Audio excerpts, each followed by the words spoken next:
ॐ भद्रं कर्णेभिः शृणुयामदेवाः भद्रं पश्येम अक्षभिर्यजत्राः श्रयङ्गैस्तुष्टुवांसस्तनूभिः व्यशेम देवहितं यतायुः स्वस्ति न इन्द्रो वृद्धश्रवाः स्वस्ति न पूषा विश्ववेदाः स्वस्ति न दाक्ष्यो अरिष्टनेमिः स्वस्ति नो बृहस्पतिर्ददातु ஓம் சாந்தி சாந்தி சாந்தி.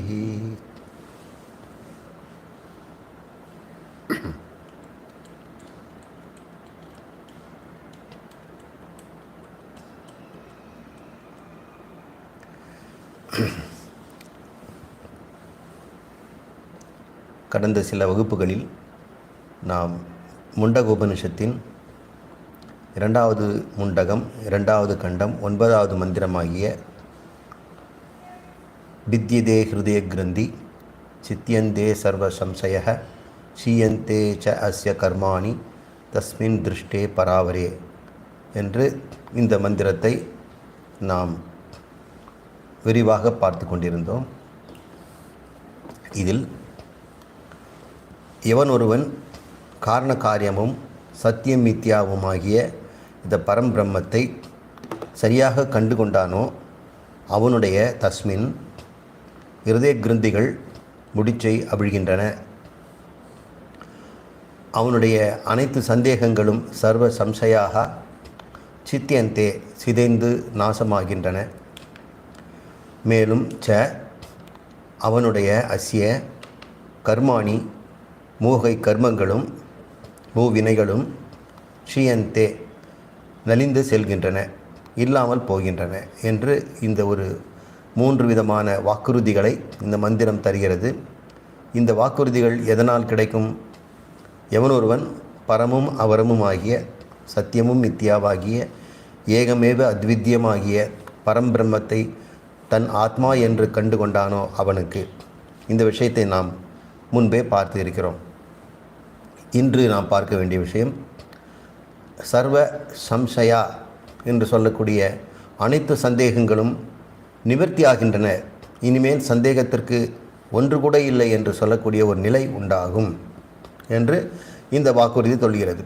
அது எப்படி இது சாத்தியமாகும், எப்படி எல்லா சந்தேகமும் போகும் என்று நாம் கொஞ்சம் இன்றைக்கி ஆராய்ச்சி செய்வோம்.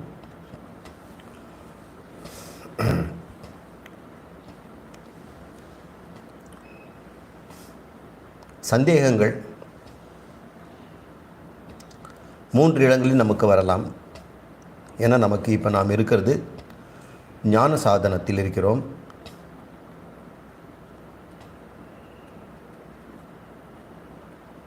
நாமெல்லாம் ஒரு குருகுல வாசத்திலே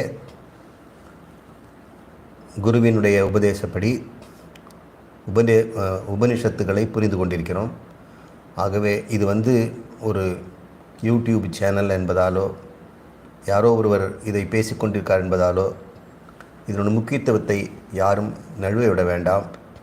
எவன் ஒருவன் இதில் சிரத்தை வைக்கிறானோ அந்த சிரத்தையின் அடிப்படையில் அவனுக்கு ஞானம் கட்டாயம் கிடைக்கும். ஸ்ரத்தாவான் லபதே ஞானம் என்று பகவத்கீதையில் கிருஷ்ணன் சொல்கிறார். எவனுக்கு ஸ்ரத்தை இருக்கிறதோ அந்த ஸ்ரத்தையுடையவன் அந்த ஸ்ரத்தையாலேயே அவன் ஞானத்தை அடைகிறான். இந்த ஊடகத்தின் தன்மை பற்றி நாம் கவலைப்பட வேண்டாம். ஊடகத்தின் வழியாக என்ன தகவல் வருகிறது என்பதை மட்டும் நாம் கூர்மையாக பார்க்க வேண்டும். நாம் இப்பொழுது பயன்படுத்துகின்ற சாதனம் ஞான சாதனம். இது பக்தி சாதனமோ யோக சாதனமோ அல்ல, இது ஞான சாதனம். ஒவ்வொரு சாதனமும் ஒருவித பலனை தரும். யோக சாதனம் உடம்பையும் மனதையும் நலப்படுத்தும். பக்தி சாதனம் மனதை தூய்மைப்படுத்தும். கர்ம சாதனம் பாவ புண்ணியங்களை நீக்கி உனக்கு புண்ணியங்களை மட்டும் தரும். ஞான சாதனம் என்ன தரும்? இது முக்தியை தரும். மற்ற சாதனங்களெல்லாம் முக்தியை தராது. முக்திக்கு வேண்டிய உன்னுடைய பக்குவத்தை அது ஏற்படுத்தி தரும். ஞான சாதனத்தை பெறுவதற்கு வேண்டிய உடம்பு, மனது, புண்ணியங்கள் ஆகியவற்றை நமக்கு வழங்குவதுதான் பக்தியும் யோகமும் கர்மமும். அந்த 3 துணையை கொண்டு நாம் இப்பொழுது 4வது நிலையாகிய ஞான சாதனத்திற்கு நுழைந்திருக்கிறோம். இந்த ஞான சாதனத்தில் சொல்லித்தருவதும் புரிந்து கொள்வதும் தான் அடிப்படை. இங்கே பக்திக்கோ அல்லது மரியாதைக்கோ இடமில்லை. குருவிடம் நாம் மரியாதை செலுத்த வேண்டும் என்ற அவசியமில்லை. அது தானாக வர வேண்டும். குருவின் மீது பக்தியும் வைக்கக்கூடாது. பக்தி வைத்தால் என்ன ஆகும்? புரிந்து கொள்ள விருப்பமில்லாமல் குருவை நம்ம சாமி மாதிரி வச்சு கும்பிட்டுட்டு இருந்தாலே போதும், நமக்கு எல்லாம் கிடைச்சிடும் அப்படின்னு நினைக்கிறாங்க. அப்படி யாராவது ஒரு குரு தன்னை கடவுளாக பாவித்து மற்றவங்க தன்னை நமஸ்காரம் பண்ணிவிட்டு அனுக்கிரகம் வாங்கிட்டு போகணும் அப்படின்னு நினச்சாங்கன்னா அது ஞான சாதனம் அல்ல, அது வெறும் பக்தி தான். குருவின் மீது கொள்ளுகின்ற பக்தியினால் நமக்கு மனம் தூய்மை அடையும். ஆனால் அவர் சொல்லித் தருகின்ற அறிவு நமக்கு வராது. குரு நமக்கு முக்தி தர விரும்புகிறார். ஆனால் முக்தியை பெறணும் என்றால் குருவை நீ டீச்சராக தான் பார்க்கணும், உபதேச கர்த்தாவாக பார்க்கணும். நீ உபாசிய கர்த்தாவாக இருக்கணும். அதை உபதேசத்தை பெறுகின்றவனாக மாணவன் இருக்கணும். அப்போ உபதேச கர்த்தா தன்னுடைய வேலையை ஒழுங்காக செய்யணும்னு சொன்னால் மாணவனும் சிரத்தையுடன் குருவின் சொற்களை ஊன்றி கவனிக்கணும். இங்கே மரியாதைக்கோ பக்திக்கோ இடமில்லை. நீ எவ்வளோ சொன்னாலும் கரெக்டு சார் அப்படின்னு சொல்லக்கூடாது. ஏன் கரெக்டுன்னு தெரிஞ்சுக்கணும். அதனால தான் இந்த மந்திரம் சொல்கிறது, ஷீயந்தே சர்வ சம்சயன்னு சொல்லுது. உன்னுடைய சந்தேகமெல்லாம் முழுவதும் 100% நீங்கிய பிறகுதான் குருவை நீ விடணும். அது வரைக்கும் நீ விடக்கூடாது. அப்படி இருந்தால்தான் உனக்கு மோட்சம் இருக்கிறது என்று அறிகுறி. அப்போ 3 வாக்குறுதி தருது. நீ மோட்சம் அடைந்து விட்டாய் என்று நீ தெரிந்து கொள்ள வேண்டுமென்றால், ஜீவன் முக்தனாக மாறிவிட்டாய். இந்த உபதேசத்தை நீங்கள் கேட்டிருந்தால் இந்நேரம் நீங்கள் ஜீவன் முக்தனாக தான் இருந்துக்கிட்டு இருக்கிறீங்க. ஆனால் உங்களுக்கு தெரியாது. நாம் வெளியே போய் நான் ஜீவன் முக்தன்னு சொல்ல முடியாது. ஆனால் நமக்கு நாம் தெரிஞ்சுக்கணும். அப்போ எப்போ உங்களுக்கு தெரிய வரும், நான் இந்த ஜீவன் முக்தன் ஆகிவிட்டேனா? இந்த முண்டக உபனிஷத்து சொல்லக்கூடிய கருத்துக்களில் சொல்லப்படி என்னுடைய 3 முடிச்சுகளும் அழிந்து விட்டதா? அவித்தை நீங்கிவிட்டதா? என் காமங்களுக்கெல்லாம் முற்றுப்புள்ளி வந்து விட்டதா? என்னுடைய கர்மங்களுக்கெல்லாம் அவசியம் இல்லாமல் போய்விட்டதா? இதெல்லாம் நம்ம யோசிக்கணும் இல்லையா? இனிமேல் உங்களுக்கு கர்மம் செய்து பெற வேண்டியது இல்லாதனால கர்மம் என்பது அவசியம் இல்லாமல் இருக்கிறது. ஆனால் கர்மம் செய்ய வேண்டான்னு சொல்லலை. கர்மம் செய்ய வேண்டிய அவசியம் இல்லை. ஏன் ஆசைப்பட வேண்டிய அவசியம் இல்லை. ஏன் ஆசை ஏற்படவில்லை? உன்னிடம் அறியாமல் இருந்தால் தான் ஆசை வரும். நீ ஆத்மா அளவற்றவன் என்று தெரிந்து கொண்ட ஒரு காரணத்தினாலேயே உன்னிடம் இருக்கின்ற அத்தனை ஆசைகளும் அப்பொழுதே நிறைவேறிவிட்டன. நான் முழுமையானவன் என்பது ஆசைக்கு எங்கே இடம் இருக்குது? ஆசைப்பட வேண்டான்னு சொல்லலை. ஆசைப்பட்டு நீ முழுமையடைய வேண்டியதில்லை. நீ ஏற்கனவே முழுசாக இருக்கிற. நீ ஆசைப்படுவது உனக்கு அலங்காரம் தான். உன்னுடைய அலங்காரத்தால் சில ஆசைகளை நீ செய்யலாம். உனக்கு ஒரு அழகு சேர்க்கின்றன உன்னுடைய ஆசைகள். சங்கருடைய ஆசை இந்த உபனிஷத்துக்கெல்லாம் பாஷ்யம் எழுதணும்னு, அது ஒரு அலங்காரம். அவருடைய ஆசை கர்மமானது. அவர் எழுதி முடித்தார். அப்போ அந்த ஆசையினால் உட்பட்ட கர்மமும் அவருக்கு பாவ புண்ணியத்தை உண்டாகலை, அவருக்கு அலங்காரமாக தான் செல்கிறது. பகவானுக்கு நாம் அலங்காரங்கள் செய்து பார்க்கிறோம். அவர் அலங்காரம் எல்லாமே அழகாக இருக்கிறவர் தான் கடவுள். அவர் சுந்தரேஸ்வரர். அவரிடம்தான் சுந்தரமே இருக்கிறது. இருந்தாலும் சுந்தரேஸ்வரருக்கு நம்ம அழகை நாம் சேர்க்கிறோம். ஒரு கிரீடம் கொடுக்குறோம், மாலையை போடுறோம், அவருக்கு பல்லக்கை உண்டாக்குறோம், அவருக்கு பின்னாடி அரியாசனத்தை கொடுக்குறோம், வெண்கொற்ற கொடை தருவோம். இதெல்லாம் அவருக்கு தேவையே கிடையாது. அவர் பூர்ணமானவர், மனம் நிறைந்தவர், இந்த உலகத்தையே சிருஷ்டி செய்தவர். அவருக்கு இங்கே உலகத்திலேருந்து ஏதாவது கொடுக்கணுன்னா இது நான் தான் செய்தேன்னு சொல்வார்.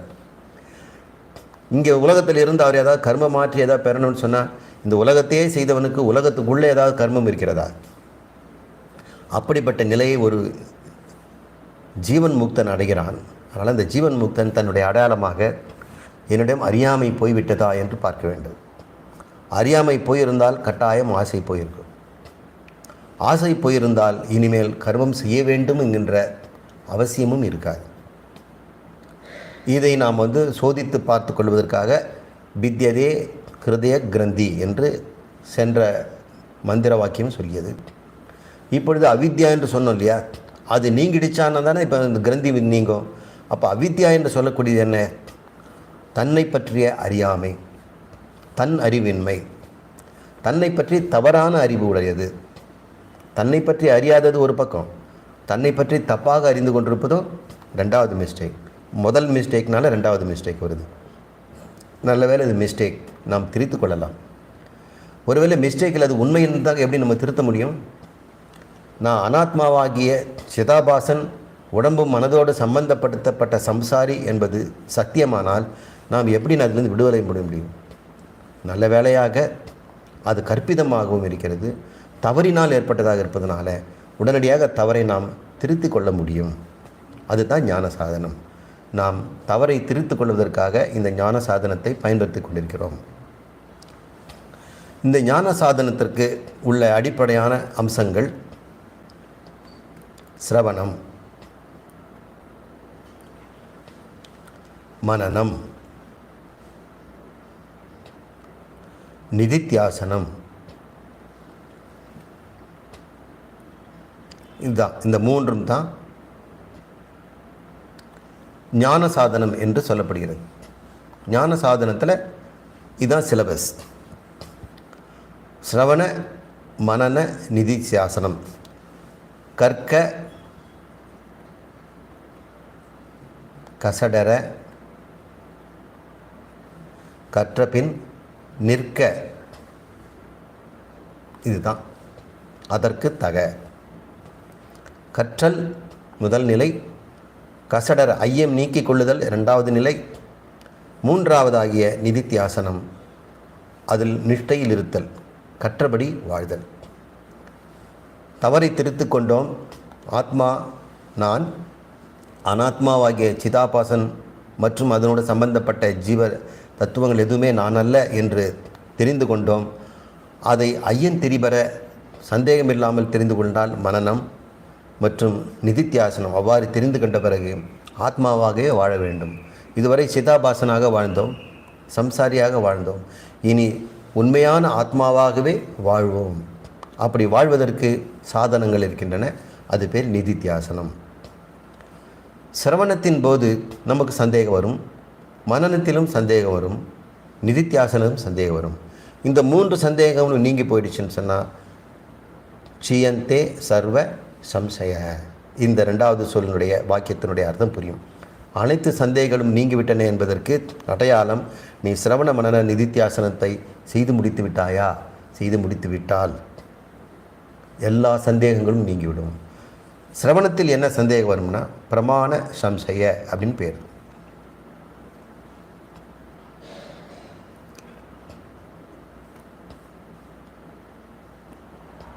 பிரமாண சம்சயம், இது இந்த சிரவணத்தில் ஏற்படுகின்ற பிரச்சனை. மனனத்தில் வரும்போது பிரமேய சம்சயம்.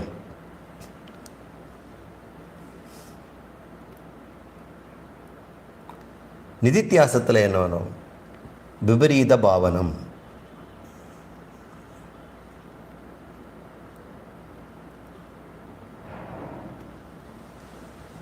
இந்த மூன்று இடங்களிலே வருகின்ற சம்சயங்கள், சந்தேகங்கள், குழப்பங்கள். சந்தேகங்களும் குழப்பங்களும் ரெண்டு விதத்தில் இருக்கும். ஒன்று ஐயம், இன்னொன்று திரிபு.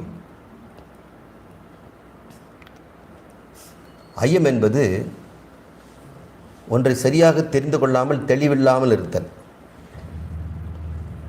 திரிபு என்பது உண்மையை மாற்றி தெரிந்து கொள்ளுதல். இது உண்மையே தெரியல, இன்னும் சரியாக எனக்கு விளங்கலை. இன்னொன்று விளங்கிடுச்சு, ஆனால் நீ தப்பாக விளங்கிக்கிட்ட, அது திரிபு. இந்த ரெண்டையும் நீக்கிறது தான் மனனம். சிரவணத்தில் என்ன நடக்கும் அப்படின்னா, இது என்ன மூணு சொல்கிறீங்களே அப்படின்னா, இந்த உபனிஷத்தை ஆரம்ப முதல் வகுப்பிலிருந்து கேட்டுக்கொண்டிருக்கிறீர்கள் அல்லவா, அது அந்த செயலுக்கு பேர் சிரவணம். சிரவணம் என்றால் காதால் கேட்டல். இதனால் என்ன கிடைக்கும்?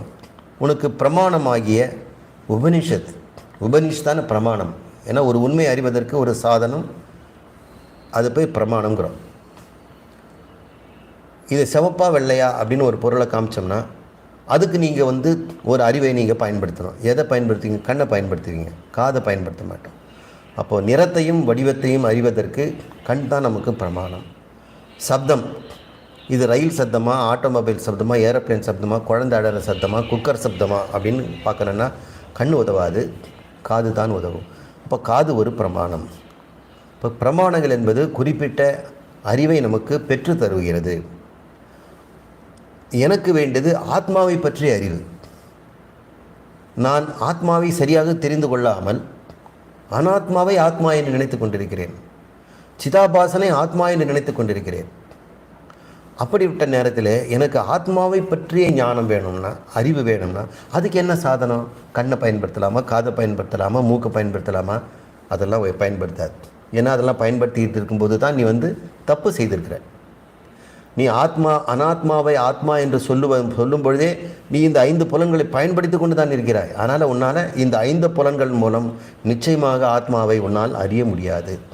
அதனால் அது ஆத்மா அறிவதற்கு உன் புலன்கள் உதவாது. மனதை கொண்டு அதுவும் உதவாது. புத்தியை கொண்டு நான் ஆலோசனை பண்ண அதுவும் உதவாது. அப்போ என்ன பண்ணணும்? இதுக்கு ஒரு பிரமாணம் இருக்குது. ஆத்மாவை தெரிந்து கொள்ள வேண்டுமென்றால் ஆத்மாவை சொல்லித் தருகின்ற, விளக்குகின்ற சாஸ்திரமாகிய உபனிஷத்து நமக்கு வேணும். இந்த உபனிஷத் வாக்கியங்களெல்லாம் நமக்கு விளங்காததுனால அந்த வாக்கியங்களை நமக்கு விளக்கி தருகின்ற குருவும் நமக்கு வேணும். அவருக்கு ஏற்கனவே இந்த விஷயம் முடிஞ்சிருக்கும். அவர் ஏற்கனவே சிரவணம் கேட்டவர். அதனால் அவர் பேர் ஸ்ரோத்ரியம்னு பேர். அவர் ஸ்ரோத்ரியன். ஏன்னா அவர் நம்மளை மாதிரி கேட்டு தெரிஞ்சுக்கிட்டார். அதனால் அவருக்கு இந்த ஆத்ம விசாரம், ஆத்மாவின் உண்மையை நமக்கு கொடுக்க முடியும். அப்போது நாம் குருவின் மூலம் உபநிஷத்தின் வாயிலாக பெறுகின்ற ஆத்ம அறிவை பிரமாணம்னு சொல்கிறோம். அது சிரவணம். சிரவணம் என்பது பிரமாணத்தை பெறுதல், சரியான பிரமாணத்தை கொண்டு உண்மையை அறிதல். சொல்லப்போனால் உன்னுடைய தவறை நீக்கிக் கொள்ளுதல். சரி, உன் தவறை நீக்கிக் கொண்டு இல்லையா? இதில் என்ன பிரச்சனை? இங்கே பிரச்சனை வருது. இங்கே ஒரு பிரச்சனை வந்ததுன்னா அதை நாம் பிரமாண சம்சயம் அல்லது பிரமாண சங்கியம் அப்படின்னு சொல்கிறோம்.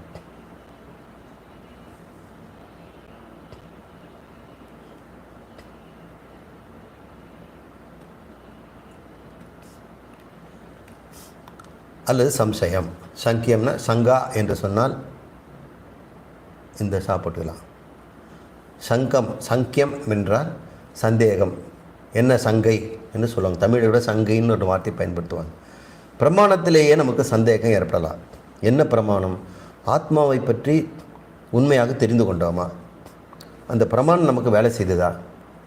அவர் சொல்கிறாரு, நீ மார்பில் கை வைத்து நான் என்று சொல்லும்போது நீ கட்டாயம் உன் ஆத்மாவை தான் நீ சுட்டி காட்டுகிறாய். ஆனால் நீ ஆத்மாவை சுட்டி காட்டு கொண்டே உனக்கு என்ன காட்டி கொண்டிருக்கிறாய்னா உன் உடம்பையும் மனதையும் புலன்களையும் தான் ஆத்மான்னு சொல்லி கொண்டிருக்கிறாய்.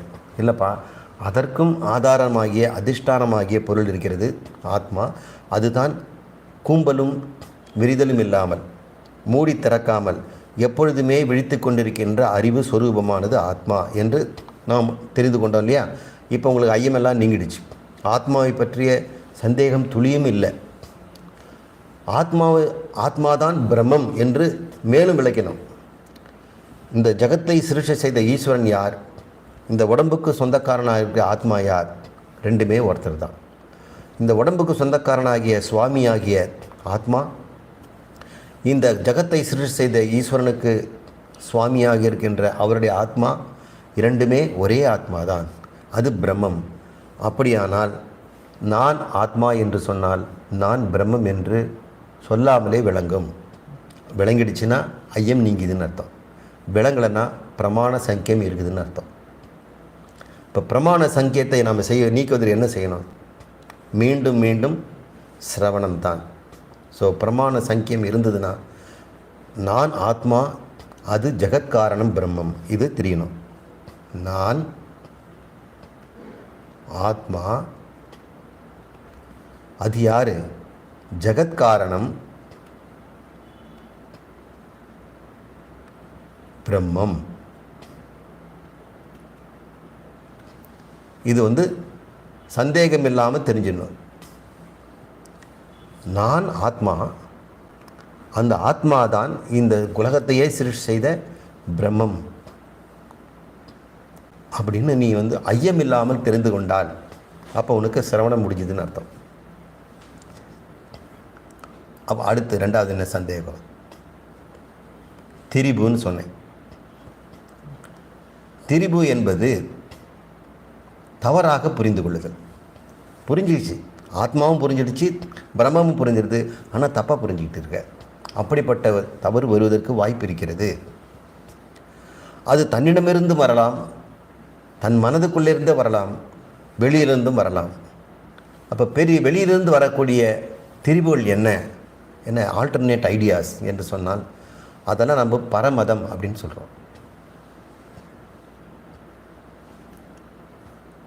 வேற்று மதங்களிலிருந்து இதே கருத்துக்கள் சொல்லப்படுகின்றன. அதெல்லாம் நம்ம மனசுக்குள்ளே இருக்குது. தெரிந்தோ தெரியாமலோ நாம் இந்த உபநிஷத்தை தெரிவதற்கு முன்னாடியே பல வேறு குருக்களை சென்று நாம் கேட்டிருக்கலாம். பல இடங்களிலே உபதேசங்களை நாம் பெற்றிருக்கலாம். எவ்வளோ பேர் இந்த டிவி சேனல்லாம் சொற்பொழிவு ஆற்றுகிறார்கள். நிறைய பேர் கையில் கிடைக்கும்போது பேனாவை எடுத்து புஸ்தகமெல்லாம் எழுதுகிறாங்க, சொந்த அறிவில் எழுதுகிறாங்க. அப்படிப்பட்ட நூல்களை எல்லாம், அப்படிப்பட்ட உபதேசங்கள்லாம் கேட்டவர்களுக்குள்ள ஆத்மாவை பற்றி தப்பான ஒரு விளங்கல் இருக்கலாம், பிரம்மத்தை பற்றி ஒரு தவறான விளக்கம் இருக்கலாம். அப்படி இருக்கும் பொழுது அந்த விளக்கத்தில் ஒன்றாக இதை நீ தெரிந்து கொண்டால் உபநிஷத்தை, அது திரிபாயிடும். இப்போ நாம் என்ன பண்ணுறோம்? ரொம்ப கஷ்டப்பட்டு பிரமாணத்தை பெற்று அதை நம்ம தப்பாக புரிஞ்சுக்கிட்டோம்னா என்ன பண்ணுறது? அப்படி செல்வதற்காக தப்பான பிரமாணங்கள்லாம் என்னென்ன இருக்குதுன்னு சொல்லி அதெல்லாம் உடைச்ச பிறகு அப்போ தான் தன் கொள்கை உறுதி அடையும்.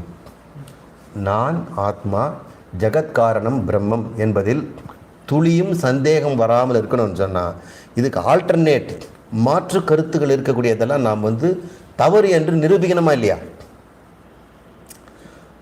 இதுதான் உண்மை அப்படின்னு சொன்னால் இன்னொரு உண்மை கொண்டு அது பக்கத்தில் வச்சோம்னா இது இல்லை நம்ம சொல்லி தான் ஆகணும். அப்படி சொல்லும் பொழுது அப்படி நமக்கு நாமே செய்கின்ற எக்ஸசைஸ், அபியாசம்னு சொல்கிறோம் இல்லையா, அதற்கு பேர் மனனம்.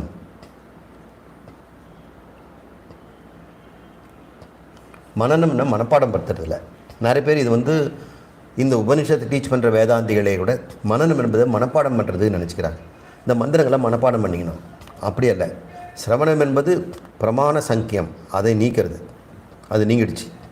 இப்போ பிரமேய சங்கியம், மனனம் என்ன செய்து பிரமேயமாகிய ஆத்மா, அதன் மீதே நமக்கு சந்தேகம் வந்துடுச்சு. ஆத்மா எனக்கு தெரிஞ்சு போச்சு. நிறைய பேருக்கு ஆத்மாவே தெரியாது, அப்படி ஒரு சொல் இருக்குதுன்னு தெரியாது. பிரம்மம் என்ற கடவுள் பற்றியும் தெரியாது. அதை பற்றி என்னென்னவோ தெரிஞ்சு வச்சுருக்கிறாங்க. இப்போ நம்ம பிரம்மம் இருக்கிறதுன்னு நம்ம புரிஞ்சுக்கிட்டோம், ஆத்மா இருக்கிறதுன்னு புரிஞ்சுக்கிட்டோம். அது சிரவணத்தில் முடிஞ்சுது. அதன் தன்மையில் நம்ம தெரிஞ்சுக்கிட்டோம். இருந்தாலும் அந்த ஆத்மாவின் மீதே நமக்கு ஐயம் இருக்கும். அது பேர் பிரமேய சம்கியம்.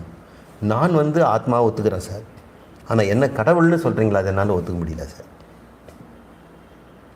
எப்படி சொல்கிறீங்க? கடவுளுங்கிறவர் எல்லாத்தையும் படைக்கிறவராச்சே, நான் படைக்கப்பட்டவனாச்சே. அவருடைய படைப்பில் ஒரு பகுதியாக இருந்துக்கிட்டு நான் எப்படி படைச்சவனாக இருக்க முடியும் அப்படின்னு அவர் கேட்குறார். அப்பா அது உண்மைதான். நீ நான் என்று சொல்லும்போது நீ எதை காட்டுற? இந்த உடம்பை காட்டுறியா? உடம்பு படைக்கப்பட்டது, அது பிரம்மம் அல்ல.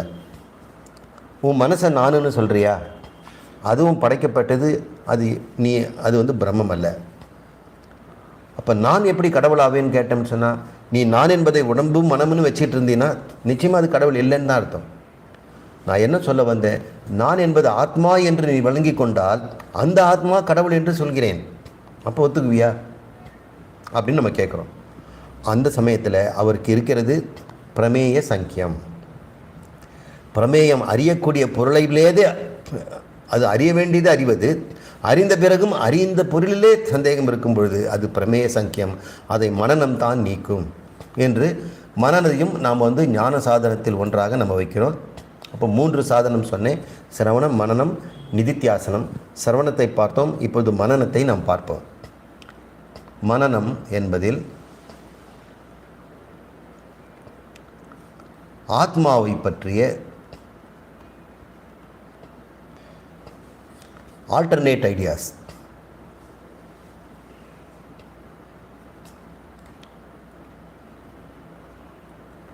மாற்று கருத்துக்கள்,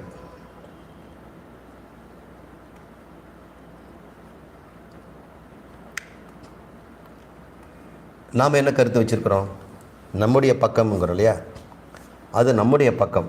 என் பட்சத்தில் ஆத்மா சத்து சித்து ஆனந்தம்.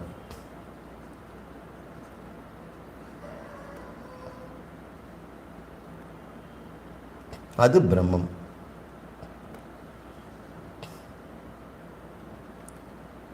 இது நம்முடைய பட்சம். இதை நம்ம சொல்லுவாங்க சுபக்கம் அப்படின்னு சொல்லுவாங்க. It is my side.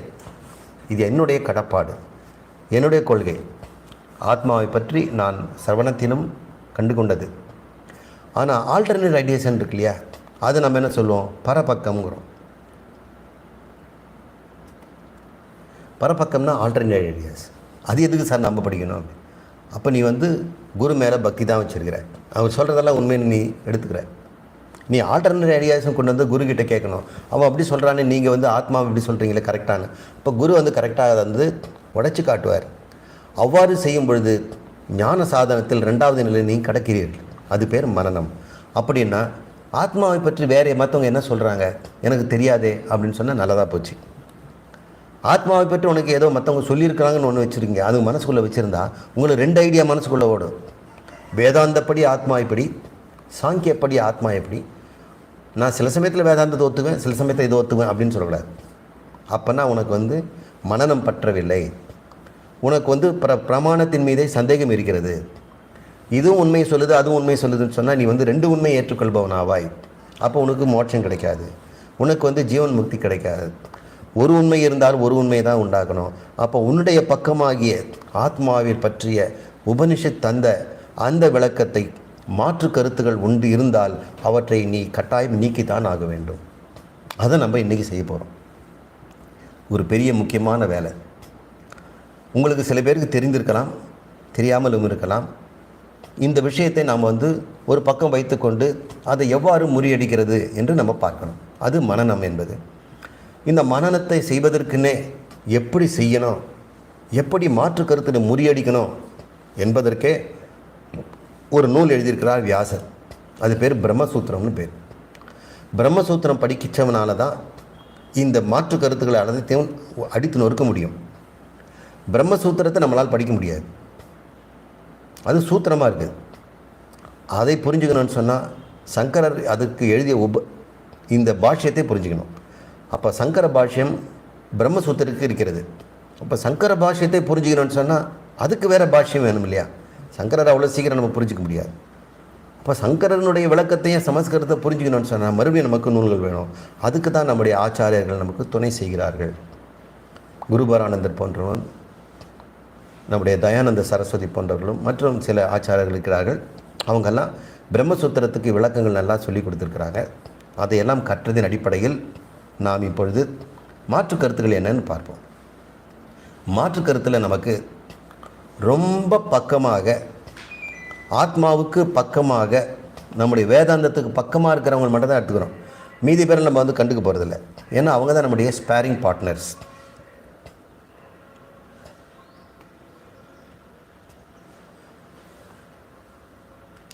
அது யார் ஸ்பேரிங் பார்ட்னர்னா? சம ஜோடி. ஒரு குத்து சண்டையோ அல்லது பாக்ஸிங்கோ கராத்தே வந்தால் அவங்க உடம்பு வெயிட்டு பார்ப்பாங்க. 58 கிலோ 58 கிலோன்னா 2 பேரும் விடுவாங்க. ஒருத்தன் 58 கிலோ, இன்னொருத்தன் 80 கிலோலாம் சண்டை போட மாட்டாங்க. உடம்பு நிலையை பார்க்கணும், வயசை பார்க்கணும், அவன் கல்வி அறிவையும் பார்க்கணும், எந்த கிரேடில் இருக்கிறான். அப்போ நமக்கு ஸ்பேரிங் பார்ட்னர் என்பவன் நமக்கு எதிரி கிடையாது. நம்மளை போனே அவன் கற்றுக்க வருவேன். அவனோட நம்ம மோதி பார்த்து அவனை நம்ம தோற்கடிச்சிட்டோம்னு சொன்னால் நமக்கு நம்ம பக்கம் பலம் என்பது தெரியும்.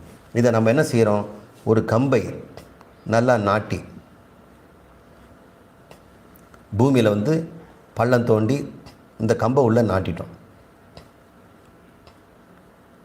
இந்த கம்பு நாட்டிய பிறகு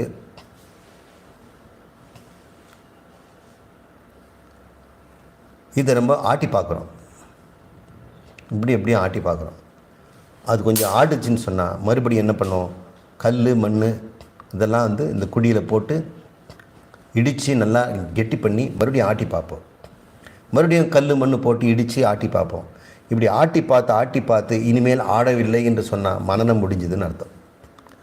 ஆத்மாவை பற்றிய கருத்து நம்மக்கிட்ட இருக்கிறது. வேதாந்தம் சொன்னது அது உண்மைதானே நம்மளே ஆட்டி பார்க்கணும். அவன் சொல்கிறானே, அது நம்ம நீக்காமல் எப்படி முடியும்? இப்போ அவனை உடச்சி அவன் தூளை கொண்டாந்து நம்முடைய பாதத்தில் கொண்டாந்து போட்டு நெருக்கணும், அப்பொழுது தான் முடியும். அதில் பார்க்கும் பொழுது நமக்கு சமமாக சண்டை போடக்கூடிய பக்கமாக இருக்கக்கூடியவனை மட்டும் நம்ம எடுத்துக்குவோம். ஏன்னா பிரதம மல்ல நியாயம்னு ஒன்று இருக்குது.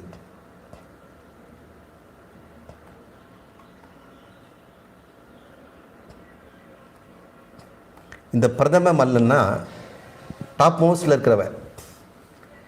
ஒரு பாக்ஸிங்கில் வந்து டாப் மோஸ்ட் எடுத்துகிட்டு வந்து தான் மைக் டைசன் வைங்க.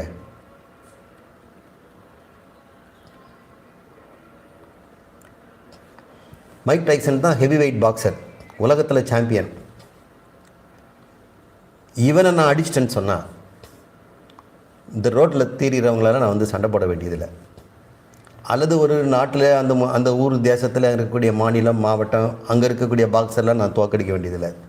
இவங்களெல்லாம் அடிச்சுட்டு நான் கடைசியை போகிறது எனக்கு வாழ்நாளே முடிஞ்சு போயிடும். நான் என்ன பண்ணுறேன், நேராக போய் பிரதம மல்லனையே அடிச்சிடுறேன். மேலே இருக்கக்கூடிய மல்லன்னா ரெஸ்லர், அவனே தோக்கடிச்சிட்டமா அப்புறம் வேறு என்ன இருக்குது? மீதி பேரெல்லாம் அவன் தோக்கடிச்சவன் தானே, அவன் எல்லாரையும் தோக்கடிச்சு மேலே வந்திருக்கிறான். அவனை தோக்கடிச்சுனா மீதி இருக்கக்கூடிய 100 பேரை நான் அதே சமயத்தில் தோக்கடிச்சவன் ஆயிடுறேன். அப்படி பிரதம மல்லன் யார் அப்படின்னா புத்தம் தான். வேதாந்தத்துக்கு பிரதம மல்லன் யாருன்னா புத்த மதம்.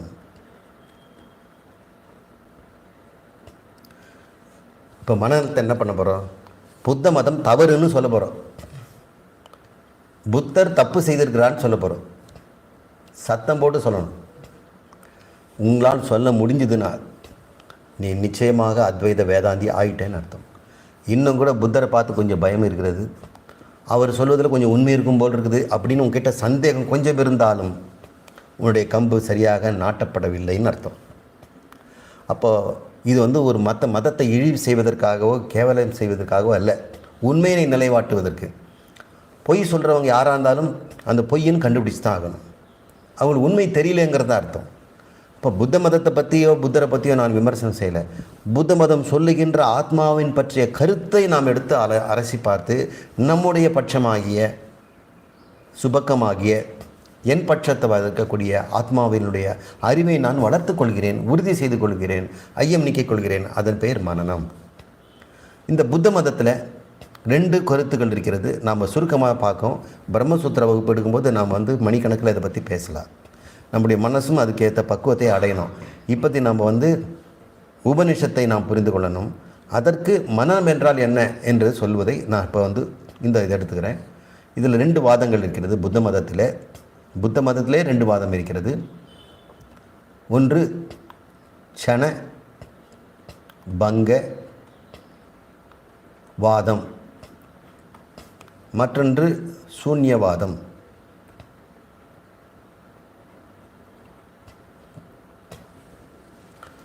அடுத்தது சாங்கியம்.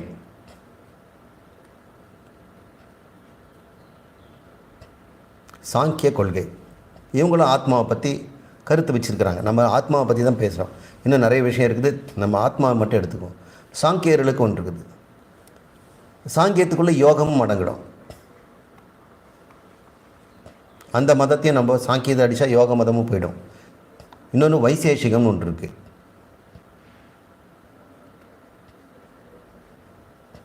இவங்களுக்குள்ள நியாயங்கிற மதமும் அடங்கிடும். வைசேஷிகன் அடித்தா நியாயம் சொல்லக்கூடியவங்கள அடிச்சிடலாம். அப்போ நியாயம், வைசேஷிகம், யோகம், சாங்கியம், பூர்வ மீமாம்சம் என்று சொல்லக்கூடிய 5ம் நமக்கு வேதத்திலிருந்து தோன்றியவை. இந்த புத்தம் வேத மறுப்பு. இது வேத மறுப்பு, வேதத்துக்கு எதிரானது. அதனால் இவங்களை வந்து நாம் வந்து நாஸ்திகருங்கிறோம்.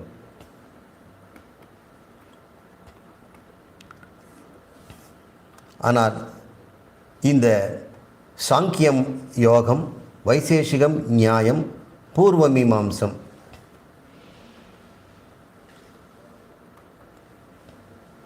இப்படி எடுத்துக்கணும். பூர்வ மீமாம்சம் 1 2 3 4 5 இவங்க 5 பேருமே ஆஸ்திகர்கள்.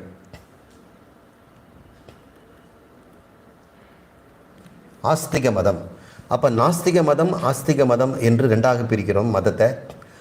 ஆஸ்திகம் என்று சொன்னால் எவன் ஒருவன் வேதத்தினுடைய பிரமாணியத்தை ஒத்துக்கொள்கிறானோ, வேதம் உண்மையை தான் சொல்லுதுன்னு, ஆனால் வேதம் சொல்கிறதே இவன் தப்பாக புரிஞ்சுக்கிட்டான். அதுதான் இவனோட பிரச்சனை. அதுக்கு தான் மனநம் வந்து தேவைப்படுது. இவங்க பிரமாணத்தையும் சரியாக புரிஞ்சிக்கல. அப்போ பிரமாணத்தில் தவறு செய்தவர்கள் நாம் மனநத்தால் உழைக்க வேண்டியிருக்குது. இப்போ இவங்களுக்கு வந்து பிரமாண சம்கியம் இருக்கிறதுனால தான் வேதத்தையே பிரமாணமாக கொண்டு தப்பாக புரிஞ்சிட்டு இருக்கிறாங்க. புத்த மதம் வந்து வேதத்தை எடுத்துக்கவே இல்லை. அதனால் அவங்கள வந்து நாம் வந்து வைதிகர்களாகவோ ஆஸ்திகர்களாக சொல்ல முடியாது. அதனால் நாஸ்திகர்கள். அவங்க நல்லா நம்மளை விட சாமி நிறைய கும்பிடலாம். சாமி கும்பிட்றதுக்கு ஆஸ்திகன் நாஸ்திகம் கிடையாது.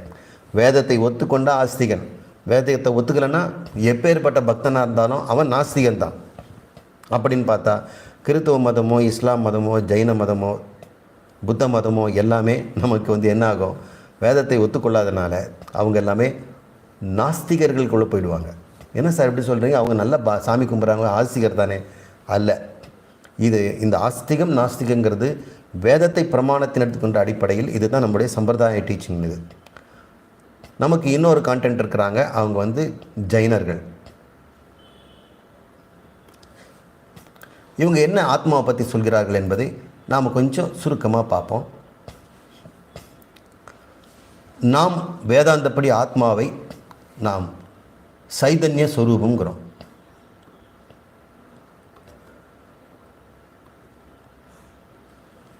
சைதன்ய சுரூபம், சர்வகதம் அப்படிங்கிறோம். எங்கும் நிறைந்திருப்பதுங்கிறோம். எது? நான் என்பது. நான் இங்கே தான் உட்காந்துருக்கிறேன். இந்த உடம்பை பார்த்தோம்னா நான் எங்கேருந்து பேசுகிறேன்னா இந்த உடம்புக்குள்ளேருந்து பேசுகிறேன். ஆனால் நான் என்கிற ஆத்மான்னு என்று சொல்லும் பொழுது நான் எங்கும் இருப்பவனாகத்தான் இருக்கிறேன். அப்போ எங்கும் இருக்கிறேன், எங்கும் இருக்கிறேன். எங்கும் இருக்கிறேன் என்று சொல்லும்போது நான் என்னுடைய முக்கிய ஆத்மாவை குறிப்பிடுகிறேன். இங்கு தான் இருக்கிறேன் என்று சொல்லும்போது என்னுடைய கவுன ஆத்மாவாகிய சிதாபாசனை குறிப்பிடுகிறேன். அப்போ ரெண்டு ஆத்மா நம்ம இடம் இருக்கிறதுன்னு சொல்கிறோம். ரெண்டு விதமான ஆத்மாவில் ஒரே ஆத்மா பேச்சுக்கு நான் என்ன சொல்கிறேன் இங்கே இருக்கிறேன்னு, அந்த சமயத்தில் கவுன ஆத்மா உண்மையில் என்னுடைய அறிவில் என்ன சொல்கிறோம், நான் எங்கும் இருப்பவன் என்று அறிந்து கொண்டு தான் சொல்கிறேன், தெரிஞ்சே தான் சொல்கிறேன். அப்படி தெரிந்தே சொல்லும் பொழுது அது கவுனாத்மா என்று பெயர். அந்த கவுனாத்மாவை தாண்டி நான் முக்கிய ஆத்மாவாகிய அந்த பரம்பொருளாகியதை பார்த்தோம்னா அது சர்வகதம், அது ஏகம், அத்விதீயம் அப்படின்னு நம்ம பண்ணுறோம். இந்த சொற்களெல்லாம் நமக்கு ரொம்ப ரொம்ப முக்கியம். நம்முடைய ஆத்மா, உன்னுடைய ஆத்மா நான் என்பது சைதன்யம், அறிவு சொரூபமானது. அது எங்கும் நிரம்பி இருப்பது, ஆகாயம் முழுக்க இருக்கிறது. அது ஒன்றே ஒன்று தான், இன்னொரு ஆத்மா கிடையாது. அது இரண்டற்றது, ஏகம் அத்விதீயம். இது நம்முடைய கொள்கை. இப்போ நமக்கு என்ன வேணும்? புத்த மதம் இதை பற்றி என்ன சொல்லுது? அவன் சொல்கிறான் ஆத்மா வந்து சணிகம்ங்கிறான். ஆத்மா வந்து சணிகம்ங்கிறாங்க.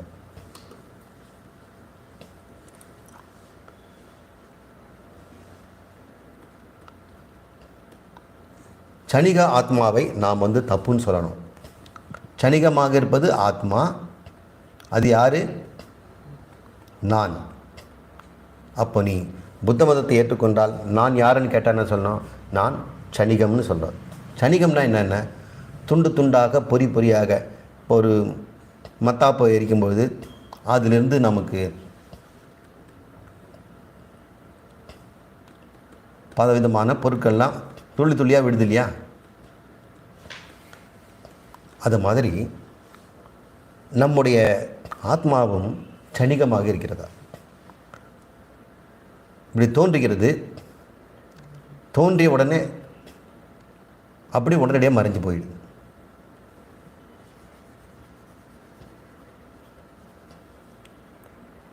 மறுபடியும் இன்னொன்று தோன்றுது அதே இடத்துல. அடுத்த நிமிஷமே அது வந்து மறைஞ்சு போயிடுது. மறுபடியும் தோன்றுது. ஒரே இடத்துல தோன்றி மறைந்து தோன்றி மறைவதாக உன்னுடைய ஆத்மா இருக்குதான். இப்போ நான் யாருன்னு கேட்டால் என்ன சொல்லணும்? நான் தோன்றி தோன்றி மறைந்து கொண்டிருக்கிறேன் அப்படின்னு சொல்லணுமா இல்லையா? அப்போ தானே புத்தர் சொல்கிறது கரெக்டு. நான் ஆத்மா, அந்த ஆத்மா சணிகம். சணிகம் என்றால் பொடி பொடியாக தோன்றி தோன்றி மறைஞ்சிக்கிட்டே இருக்கணும். அப்போ நான் யாருன்னா தோன்றி மறைந்து கொண்டிருக்கின்றவன், தொடர்ச்சியாக இருப்பதனால் நான் இருந்துக்கிட்டே இருக்கிறேன். அதனால் நான் இல்லாதல் போக மாட்டேன், எப்பொழுதும் இருந்து கொண்டிருக்கிறேன். எப்படி இருக்கிறேன்? தோன்றி தோன்றி மறைபவனாக இருக்கிறேன் அப்படின்னு சொல்கிறாங்க. இது தோன்றி மறைதல்னா சர்வகதம்ங்கிற நம்முடைய கருத்துக்கு எதிர்பார்க்குறது. எல்லா இடத்துலையும் இருக்குதுங்கிற ஒன்று. அப்போ எல்லா இடத்துலையும் இருந்துட்டு திடீர்னு போயிடுச்சுன்னு சொன்னால் மறுபடியும் அது எல்லா இடத்துலையும் தோன்றணும். அப்போ நம்முடைய ஆத்மாவுக்கு அது வந்து வருவதில்லை. அது ஒன்றுன்னு நம்ம சொல்கிறோம், ஆனால் இங்கே பலன்னு ஆகிடுது. 1, 2, 3, 4ன்னு. அப்போ முதல் ஆத்மா வந்து அது நம்பர் 1, அது போன பிறகு ஆத்மா நம்பர் 2, ஆத்மா நம்பர் 3 அப்படின்னு மாறிக்கிட்டே இருக்குது. இப்படி மாறிக்கொண்டே இருந்து தொடர்ச்சியாக இருப்பதுனாலும் அதுவும் ஒரு நித்தியம்னு சொல்கிறாங்க. அதனால் அது பிரவாக நித்தியம்ங்கிறோம். இதை நம்ம வந்து அதிகமாக போக வேண்டாம். இந்த மனனத்தில் நாம் என்ன சொல்லணும்னா, ஐயா நான் தோன்றி தோன்றி மறைகிறேன் என்றால் எதிலிருந்து தோன்றினேன், எதில் நான் மறைந்தேன்? அப்படிலாம் ஒன்றும் இல்லை. சூன்யத்திலிருந்து தோன்றினாய், சூன்யத்தில் மறைந்தாய் அப்படின்னு சொல்லும்போது, அப்போது இன்னொருத்தன் சொல்கிறான், இந்த சணிகம் இல்லை, அது பின்னாடி இருக்கிறது தானே நானாக இருக்க முடியும். இது தோன்றுவோட இடம் வந்து இந்த ஆதாரமான ஒரு பொருள் ஆத்மா நம்பர் 1 இங்கேருந்து தோன்றுச்சு, அது மறைஞ்சிடுச்சு. அப்புறம் மறைஞ்ச இடத்துலேருந்து மறுபடியும் தோன்றுச்சு, மறுபடியும் மறைஞ்சிடுச்சு. மறைஞ்ச இடத்துலேருந்து மறுபடியும் இன்னொன்று தோன்றுது, மறுபடியும் மறைஞ்சிச்சு. அப்போது இந்த தோன்றுவதற்கும் மறைவதற்கும் ஒரு ஆதாரம் இருக்குது இல்லையா? அந்த ஆதாரம் எது அப்படின்னு புத்தரை கேட்டோம்னு சொன்னால் அவர் என்ன சொல்கிறாரு? சூன்யம்ங்கிறார். அப்போ அவன் சொல்கிறான், அவங்களுக்குள்ளேயே ஒருத்தன் சொல்கிறான், அப்போ நான் சனிக ஆத்மா எடுத்துக்க வேண்டாம், நான் சூன்ய ஆத்மா எடுத்துக்கிறேன் அப்படிங்கிறான். சூன்யம்னா என்ன? இல்லாததுன்னு அர்த்தம். இல்லாததுலேருந்து ஆத்மா வந்து தான் அது இல்லாது போயிடுச்சான். அப்போ இல்லாததுலேருந்து ஆத்மா வந்தது, இல்லாது போயிடுச்சான். இல்லாததுலேருந்து ஆத்மா எப்படிங்க வரும்? இல்லாததிலிருந்து என்ன வரும்? இல்லாது தானே வரும். தங்கத்திலிருந்து தங்க நகை தானே வரும். களிமண்ணிலேருந்து மண்பானை தானே வரும். மண்ணிலிருந்து தங்க நகை வருமா? வராது இல்லையா? அப்போ எது இருக்கிறதோ அதுதான் வரும். தங்கம் இருந்தால் தங்க நகை வரும். பாலிலிருந்து பால் பொருட்களை செய்யலாம். அப்படின்னா சூன்யத்திலிருந்து ஆத்மா வந்ததுன்னா ஆத்மாவும் சூன்யம் தானே இருக்கணும். சூன்யத்திலிருந்து தோன்றியதெல்லாம் சூன்யமாக தான் இருக்கணும். அப்போ நான் வந்து என்ன சொல்லணும்? என்னை நான் சூன்யம்னு சொல்லணும். என்ன சொல்லணும்? ஆத்மா சூன்யம், ஆகவே நான் சூன்யம் அப்படின்னு. சூன்யம்ங்கிறது என்ன? இல்லாத பொருள். அது எப்படி நான் இருக்கிறேன்னு சொல்லும்? நான் சூன்யமாக இருக்கிறேன்னு சொல்லும் பொழுதே அது இருப்பதாயிடுது. அப்போ சூன்யம் அஸ்தி.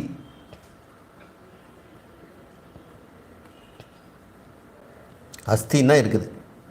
அப்போ சூன்யம் அஸ்தின்னு சொல்லும்போது அது அஸ்தி ஆயிடுது. அது எப்படி சூன்யமாக இருக்க முடியும்? சூன்யம்ங்கிறது நாஸ்தி, அல்லாதது. அப்போ சூன்யம் அஸ்தி, அகம் சூன்யம் அஸ்தி நீ எப்படி நீ சொல்லும்பொழுதே முட்டாள் நான் ஊமை அப்படின்னு பேசுகிற மாதிரி இருக்குது. நான் ஊமைன்னு ஒருத்தர் சொன்னாலே அவன் ஊமை இல்லை, அது வியாகத தோஷம்னு பேர். நீ வியாகத தோஷத்தில் என்ன 5 வகையான தோஷம் இருக்குது, அதெல்லாம் இப்போ நான் கிளாஸ் எடுக்க முடியாது. நம்ம பொறுமையாக இருந்து அதெல்லாம் கற்றுக்கலாம். பெரிய நம்ம தர்க்கவாதியாக இருந்தால்தான் நமக்கு நல்லது. மற்றவங்கக்கிட்ட சண்டை போடுறதுக்குள்ள புத்தரெல்லாம் கூப்பிட்டு வந்துட்டு அவங்களுக்கு வந்து அந்த மதத்தில் மேடையில் உட்கார வச்சுட்டு அவங்களாம் தப்புன்னு சொல்கிறதுக்காக இல்லை. அவங்களுடைய கருத்துக்களால் நம்முடைய கருத்துக்கள் பாதிக்கப்படாமல் இருக்கணும், நம்முடைய கருத்து உறுதி அடையணும். அதனால் இந்த உலகத்தில் என்னெல்லாம் மாற்று கருத்துக்கள் வர முடியும் என்பதை சங்கரரே கண்டுபிடிச்சு அவர் நமக்கு உடைச்சி வச்சிருக்கிறார். வியாசரே செய்து பிடிச்சிருக்கிறார். அதை நாம் வந்து பூரணமாக தெரிந்தால் தான் சிரவணமும் ஒழுங்காக இருக்கும். அப்போ மனனம் என்பது என்ன?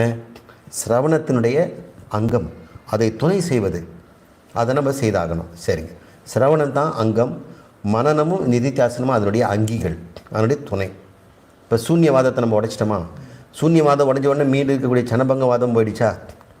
நான் சூன்யம் என்று சொல்ல முடியாது, நான் சணிகம் என்றும் சொல்ல முடியாது.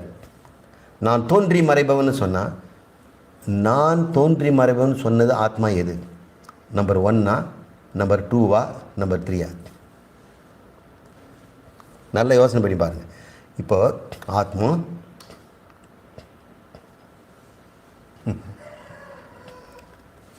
இங்கே வச்சுக்கோ. ஆத்மா நம்பர் 1 வந்துடுது. என்ன சொல்கிறாரு? இது என்ன சொல்லும்? நீ யாருன்னு கேட்க. நான் என்ன சொன்னேன்? நான் தோன்றி மறைபவன் அப்படின்னு சொல்லும். அப்புறம் இந்த ஆத்மா நான் தோன்றி மறைபவன் சொல்லுவேன். நான் கேட்குற இந்த வரிசையாக இருக்குதே, இதில் எது நீ? எதுவுமே நீ இல்லை. இது நானுன்னு சொல்லும்போது தோன்றி மறைஞ்சிடுச்சு. அப்போ உங்கள் அப்பா சொத்து எழுதி வச்சவன் இதுக்கா? அப்போ அவன் போயிட்டான். இப்போ இவன் யார்? தோன்றி மறையிறப்பவன். அப்போ அப்பாவுடைய சொத்து உனக்கு வராது, உன்னுடைய சொத்தே உனக்கு வராது. ஏன்னா நீ தோன்றிய ஒருவன் சம்பாதித்த காசை மீண்டும் தோன்றியவன் எப்படி அனுபவிக்க முடியும்? அவன் மறைஞ்சிட்டானே. அப்போ இந்த நானுக்கும் இந்த நானுக்கும் என்ன வித்தியாசம்? இந்த நானும் வேறுபாடு இல்லைன்னா எதுக்கு தோன்றி மறையணும்? இந்த நானும் சேம் அப்படின்ட்டு சொன்னால் எதுக்கு தோன்றணும் மறையணும்? எதுக்கு தேவையில்லாமல் ஒரு கருத்தை நீ உள்ள விடுற? அப்போ தோன்றுவதற்கு ஆதாரம் வேணும், மறைந்தாலும் மறைவதற்கு ஒரு இடம் வேணும். இந்த உலகத்தில் எதுவுமே மறைஞ்சதுன்னா ஏதாவது ஒரு இடத்துல தான் மறையும். அப்போ இடம் இல்லாமல் தோற்றம் இல்லை. தோன்றியதெல்லாம் இடத்தில் தான் போய் சேரணும். அப்போது ஆதாரமான பொருளுக்கே உனக்கு அடிப்படை அறிவே உனக்கு பத்தலை. மேலும் ஒரு ஆத்மா தோன்றி மறைந்தது என்று அதால் சொல்ல முடியுமா? இந்த பானை நான் தோன்றி மறைந்தவன் அப்படின்னு இது சொல்ல முடியுமா? தோன்றி மறைபவன் இதனால் சொல்ல முடியுமா? இந்த ஆத்மா தோன்றுவதை இது பார்த்துருக்கணும். இந்த பானை நான் தோன்றினேன் என்று சொல்லணும்னா இது தோன்றும்போது அது இருக்கணும் இல்லையா?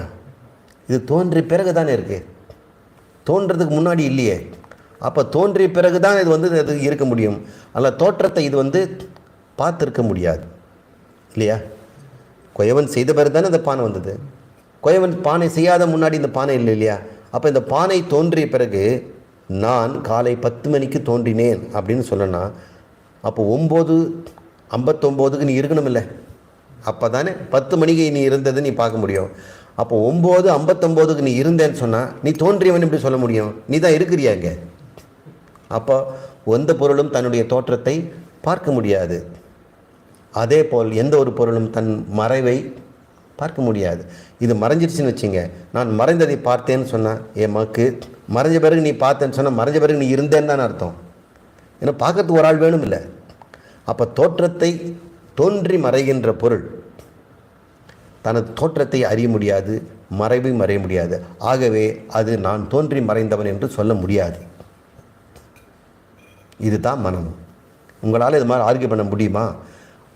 மற்றவங்களுக்கு இல்லை, உங்கள் மனசை பண்ணி நான் சனிகம் அல்ல, நான் நித்திய சுத்தம் முக்தம் என்று உங்களுக்குள் நின்று சொல்வதற்கு தான் இந்த பேச்சு இருக்கிறது. இப்போ நாம் பார்த்தது புத்த மதத்தினுடைய சனிகவங்கமும் சூன்யவாதத்தையும் நம்ம பேசி முடிச்சிட்டோம். இப்போ இருக்கிறதுல பெரிய கண்டெண்டர் அவர் அடிச்சிட்டோம். அடுத்தது நம்ம சாங்கியங்களை பார்ப்போம். சாங்கியர்கள் யோகர்கள் என்ன சொல்கிறாங்க? உடம்புதோறும் ஒரு ஆத்மா இருக்கிறதுங்கிறாங்க. ஆளுக்கு ஒரு ஆத்மா இருக்கிறது. அப்படி என்றால் நம்முடைய ஒரு ஆத்மா ஏகம் ஆத்மான்னு சொல்கிறோம், அது கடவுள் என்பதற்கு நாம் சமப்படுத்தணும். இவங்களால முடியாது. இப்போ இவங்க மதத்தை படி பார்த்தோம் சொன்னால் நாம் பிரம்மம் வேறு ஆத்மா வேறு என்று முடிவு கட்ட வேண்டியிருக்கும். இன்னொரு பிரச்சனை இவங்ககிட்ட என்ன வருதுன்னா, பிரகிருதி தான் இவங்களுக்கு பிரதானம். இந்த ஜடமாகிய உலகம்தான் முக்கியம். இந்த ஜடமாகிய உலகத்திலிருந்து தான் அறிவு உண்டாகுதுங்கிறாங்க. இப்போ பொருள் முதல்வாதிகளாகிடுறாங்க. பொருள் தோன்றியது, பொருளிலிருந்து அறிவு வந்ததுங்கிறாங்க. நாம் அறிவு தான் முதல்ல இருந்தது, பொருளெல்லாம் பின்னாடி வந்தது அது சொல்கிறோம். அந்த பொருளை நம்ம மித்தியான்னு சொல்கிறோம். ஆனால் இந்த சாங்கியர்கள் பிரகிருதி தான் பிரதானம், அதுதான் முக்கியம், அதிலிருந்து ஆத்மா தோன்றுகிறது அப்படின்னு அவங்க சொல்கிறாங்க. அப்படின்னா நமக்கு முக்திக்கு வாய்ப்பில்லை. இந்த ஆத்மவாதம் ஜடம், அப்போனா ஜடம் நானுன்னு சொல்ல வேண்டியிருக்கும். இது இந்த சாங்கியர்களுடைய கொள்கை நமக்கு ஏற்புடையதல்ல. நீங்களே கூட உடனடியாக சொல்லலாம், ஜடத்திலிருந்து சித்து எப்படிப்பா வரும்? சித்திலிருந்து ஜடம் வரலாம், ஜடத்திலிருந்து சித்து வரலாம். இதெல்லாம் மாயைக்குள் நடக்கிற வழியும். ஆனால் பிரம்மன் தான் முதல்ல இருக்க முடியும், அறிவு தான் முதல்ல இருக்க முடியும் நம்ம ஏற்கிறோம். ஆனால் அந்த சாங்கியருடைய அநேக ஆத்மவாதத்தை நாம் எடுத்துக்கொள்ள முடியாது. அநேக ஆத்மவாதம்னா நான் கேட்குறேன், உங்களுடைய ஆத்மாவுடைய லட்சணம் என்னன்னு கேட்குறேன். ஒரு லட்சணத்தை சொல்கிறார். சாங்கியர் சொல்கிறாரு, ஒருத்தர் கூப்பிட்டு ஆ என்பவரை கூப்பிட்டு ஆவுனுடைய ஆத்மா என்ன அப்படின்னு அவர் சொல்கிறார். பியினுடைய ஆத்மா என்ன அவர் வந்து சொல்கிறார். சியினுடைய ஆத்மா என்ன அவர் சொல்கிறார். கொசுக்கு என்ன ஆத்மா, யானைக்கு என்ன ஆத்மா அப்படின்னு சொல்லும்போது என்ன சொல்கிறாரு, ஒரே லட்சணத்தை சொல்கிறார். ஆத்மாவுக்கு எப்போவுமே ஒரே லட்சணத்தை கொடுக்கணும். அப்போ ஒரே லட்சணத்தில் பல இருக்க முடியுமா? இருக்க முடியுமா? ஒரே லட்சணம்னா ஒன்று தானே இருக்க முடியும். அப்படி எப்படி பல வர முடியும்? அப்போ லட்சணத்தை ஒன்றாக வைத்துக்கொண்டு பல என்று சொல்வது உனக்கு அடிப்படையிலே நியாயமே தெரியல, உனக்கு லாஜிக்கே தெரியல என்ற அர்த்தம்.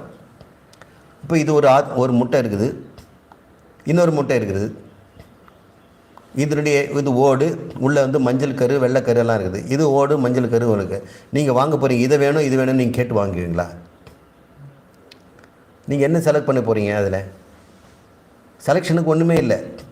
நீங்கள் எதை வச்சு நீங்கள் செலக்ட் பண்ண போகிறீங்க? சார் இந்த முட்டை எடுத்துக்கிறேன் அப்படின்னு, எது ஒன்றா எடுத்துங்க சார், 3 ரூபா கொடுத்துட்டு போங்கன்னு தான் சொல்லுவான். அப்போ உங்களுக்கு அந்த ட்ரேயில் இருக்கக்கூடிய அத்தனை முட்டையுமே ஒரே பொருள், ஒரே எடையாக இருக்கக்கூடியது, ஒரே லட்சணங்கள் முட்டைன்னு தானே பேர் வைக்கணும். அதில் வந்து ஏ முட்டை பி முட்டைன்னு போடுறாங்களா? 1 2 3 நம்பர் எழுதியிருக்கிறாங்களா? அப்படியெல்லாம் எழுதிட்டுலாம் முடியாது. எல்லா முட்டைகளும் சமமாக தான் இருக்கிறதுனால எல்லாமே ஆம்லெட் தான் போட முடியும். எல்லாமே ஒரே பொருள் தான். அப்படி இருக்கும்பொழுது அநேகமாக இருப்பதுக்கு என்ன காரணம்? அது இடத்தாலும் பொருளாலும் அளவுடையதாக இருப்பதனால தானே. மற்றபடி ஏதாவது ஒன்று இருக்கா? இது ஒரு அளவு இருக்குது, இது ஒரு அளவு இருக்குது. இது இருக்கிற இடத்துல இது இடம் இல்லை. இடத்தாலும் பொருளாலும் இது வந்து தனியாக பிரிஞ்சிருக்குது, இடத்தாலும் பொருளாலும்.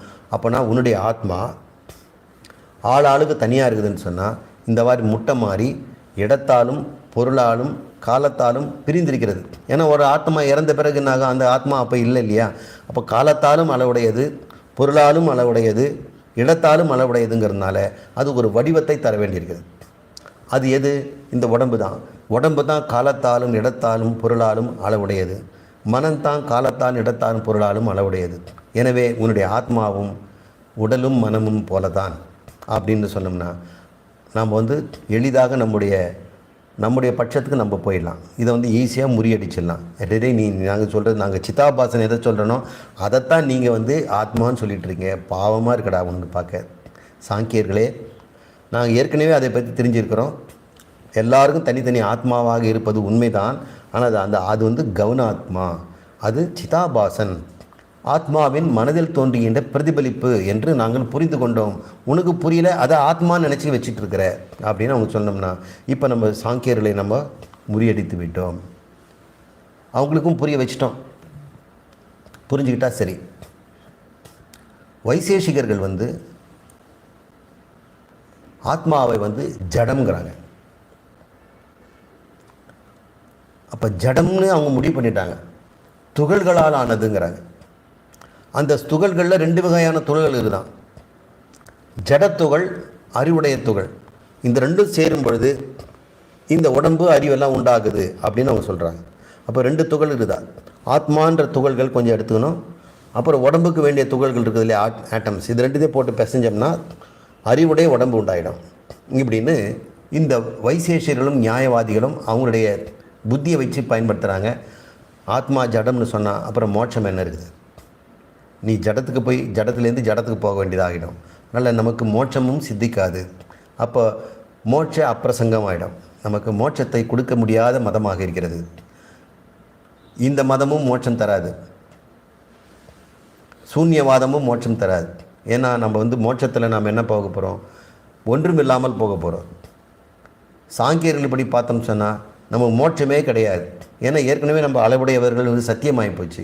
அளவற்ற நிலைக்கு நம்ம செல்ல முடியாது. வைசியர்கள் வந்து என்ன சொல்கிறான்? ஜடம்னே சொல்கிறான். அப்போ ஜடம், நம்முடைய ஆத்மா வந்து மோட்சம் அடைஞ்சா என்ன ஆகும்? ஜடத்தில் போய் சேர வேண்டியிருக்கும் என்று நாம் வந்து இவங்கள பிடிச்சிக்கணும். அப்போ பூர்வ மீமாம்சகள் இருக்கிறார்கள், ஜைனர்கள் இருக்கிறார்கள். அவங்கள வந்து சுருக்கமாக நம்ம பார்ப்போம்.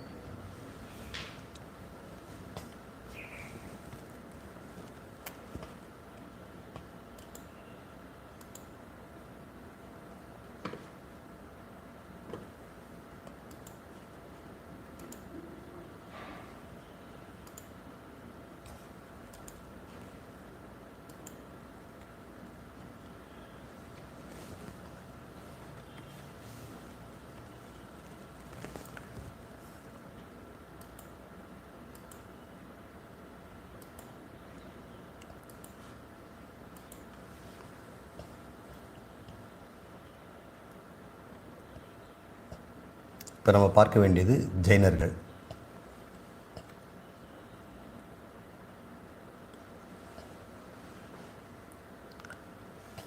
இந்த ஜெயின மதம் அவங்க என்ன சொல்கிறாங்க, அவங்களுடைய கொள்கைகள் நிறைய இருக்குது. நல்ல நல்ல கொள்கையெல்லாம் வச்சுருக்குறாங்க. அஹிம்சை அவங்க ஃபாலோ பண்ணுறாங்க.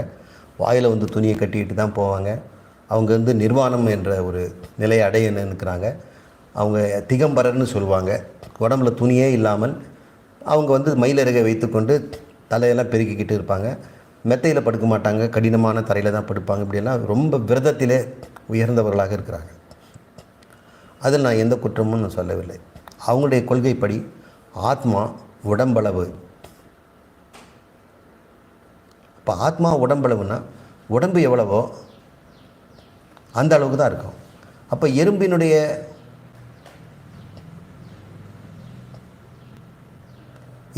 ஆத்மா எறும்பு சைஸு. அப்போ யானையினுடைய ஆத்மா யானை சைஸ் இருக்கும்.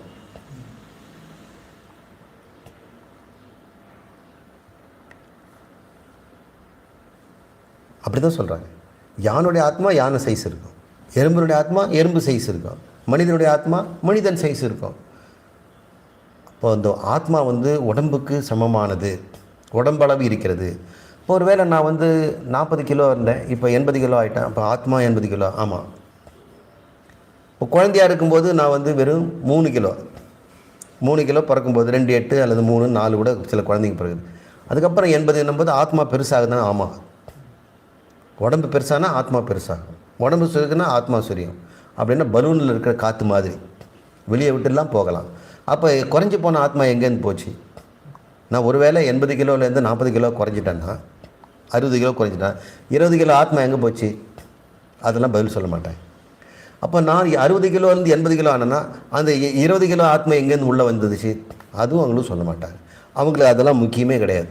அவங்களுக்கு சித்தாந்தம் பற்றியோ உண்மையை அறிந்து கொள்வதோ இல்லை. அவங்களுக்கு பக்தி, மன தூய்மை, அதன் மூலம் மோட்சம் அடையலாம் அவங்க நினைக்கிறாங்க. ஆனால் ஆத்மாவை பற்றி அவங்களுடைய தவறான புரிதலை அவங்கிறது நம்ம பார்க்கிறது. ஆத்மா உடம்புளவு என்று அவர்கள் சொல்கிறார்கள். அதனால் என்ன ஆச்சு? இந்த கொள்கையினால் நல்லதானே சார் அப்படின்னு? நல்லதல்ல. அவங்களுடைய ஐடியா என்ன? நாம் வந்து ஆத்மாவை பெரிதாக சுத்தம் பண்ணி சின்னதாக்கணும். எப்படி சின்னதாக்கணும்? நீ வளர்ந்துக்கிட்டே இருக்கிற, நீ வளராமல் இருக்கணும். அதனால் அன்ன ஆகாரத்திலையும் குறைச்சி பட்னியாக இருந்து உடம்பை வருத்தி மெலிதாக்கி அந்த ஆத்மாவை எவ்வளோ சிறுசாக்க முடியுமோ சிறுசாக்கி அப்புறம் சூன்யமாக்கணும். அதுதான் மோட்சமாக. எவ்வளோ தப்பான கொள்கையாக இருக்குது பாருங்கள். நாம் பிரம்மம்னு சொல்கிறோம், இவங்க ஆத்மாவை குறைச்சி அதை அழிக்கணும்னு பார்க்குறாங்க. அழித்தால் அப்புறம் அழிந்தவன் யாமல் இருப்பான். யார் மோட்சத்தை அனுபவிக்க போகிறாங்க? அப்போ மோட்சத்தை பற்றி தவறான புரிதலும் ஏன் ஏற்படுகிறது? ஆத்மாவை பற்றிய தவறான முடிவு. ஆனால் நம்ம வந்து ஆத்மாவை பற்றிய தவறான முடிவெல்லாம் நம்ம வந்து பார்த்து கொண்டிருக்கிறோம். கடைசியாக நம்ம பார்க்க வேண்டியது பூர்வ மீமாம்சம்.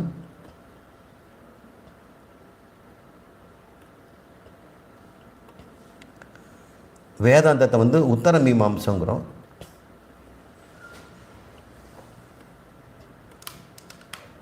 இது நம்முடைய கொள்கை.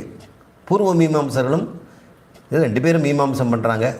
மீமாம்சன்னா வாக்கிய அமைப்பினுடைய விளக்கம். வேதத்தையே விளக்கி சொல்லும்பொழுது அது மீமாம்சம்னு பேர். வேத மந்திரங்கள்லாம் இருக்குது. திருமணத்தில் மந்திரம் சொல்கிறாங்க, இறந்த பிறகு மந்திரம் சொல்கிறாங்க, குழந்தை பிறந்தால் மந்திரம் சொல்கிறாங்க, யஜ்ஞங்கள் செய்யும்போது சொல்கிறாங்க, பூஜை செய்யும்போது சொல்கிறாங்க. இதெல்லாம் மந்திரங்கள். அந்த மந்திரங்களோட அர்த்தம் நமக்கு தெரியல. தெரியாமலே நம்ம வந்து சொல்கிறோம். ஓம் பூர்புவஸ்வஹ தத் சபிதுர் வரேண்யம் பர்கோ தேவஸ்ய தீமஹி தன்னோ பிரசோதயாத் அப்படின்னு சொல்கிறோம். பிரசோதயாத்னா என்ன? பர்கோ என்ன என்ற? பிதுர் வரேண்யம் என்றால் என்ன? சபிதுர் வரேண்யம் என்றால் என்ன? சபிதா என்றால் என்ன? வரேண்யம் என்றால் என்ன? நமக்கு தெரியறதில்லை. ஆனால் காயத்ரி மந்திரத்தை நம்ம வந்து அர்த்தம் தெரியாமலே சொன்னாலும் பலன் உண்டு. அது என்ன பலன்? அது அல்ப பலன், ஒரு புண்ணியங்கிறத உண்டாக்கும். சும்மா இருக்கிற நேரத்தில் சாமி பெரியாவது சொல்கிறதில்ல. ஆனால் விளங்கிக்கிட்டு சொன்னோம்னா அதனுடைய புண்ணியம் வேறு, அது மோட்சம். மோட்சத்துக்கு வர விரும்பாதவர்கள், மோட்சத்தை தப்பாக புரிஞ்சுக்கிட்டவங்க, அர்த்தம் தெரியுதோ இல்லையோ மந்திரத்தை சொன்னால் போதும் அப்படின்னு பிடிவாதமாக இருக்கிறவங்க பேர் பூர்வ மீமாம்சம். மந்திரத்தினுடைய அர்த்தத்தையும் தெரிஞ்சுக்கிட்டா தான் உண்மையான மோட்சங்கிற உத்தர மீமாம்சம். இப்போ வேதத்தையே 2 விதமான மக்கள் வாழ்கிறார்கள். வேதத்தினுடைய கர்மகாண்டம் என்று சொல்லக்கூடிய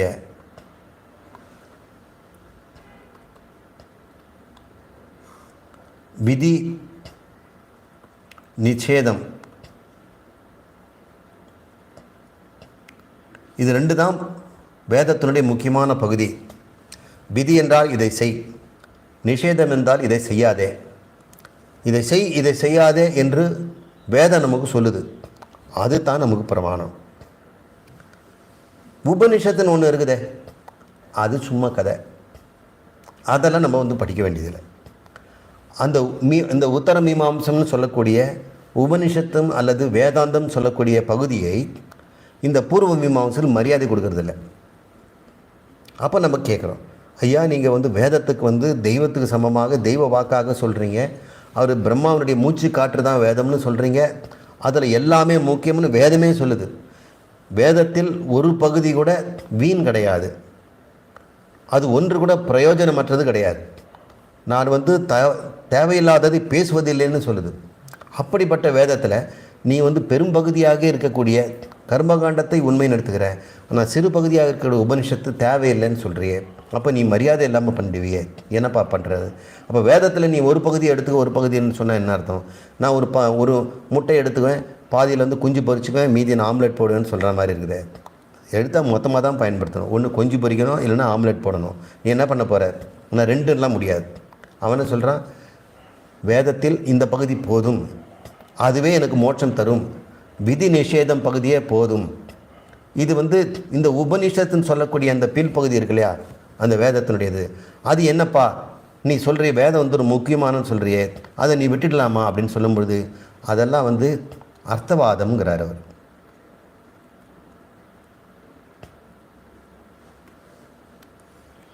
உபனிஷத்தெல்லாம் அர்த்தவாதம். நாம் விதி நிஷேதம் சொல்லக்கூடிய யஜ்ஞங்கள், பக்தி, மந்திரங்கள் இதை மட்டும் பயன்படுத்தா போதும். நாம் உபனிஷத்தில் மாண்டூக்கிய உபனிஷம், முண்டக உபனிஷம், பிரகதாரண்ய உபனிஷம், இது போன்ற உபனிஷத்து ஒன்றை நம்ம படிக்க வேண்டிய அவசியம் இல்லை. அதெல்லாம் வெறும் அர்த்தவாதம். அப்போ எதுக்கு அது வேதம் சொல்லியிருக்கிறது அப்படின்னு சொன்னால், அது சும்மா பொழுதுபோக்குக்காக.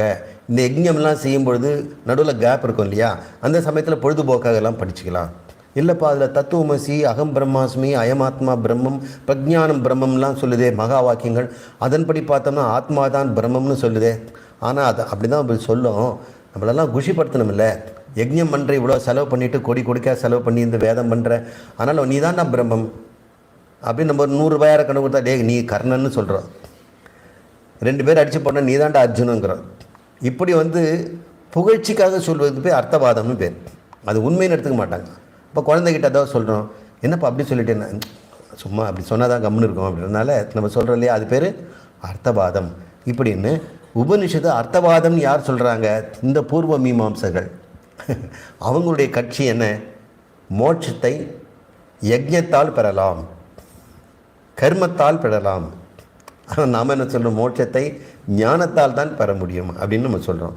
அப்போ இந்த மனன பகுதியில் நாம் என்ன செய்திருக்கிறோம்?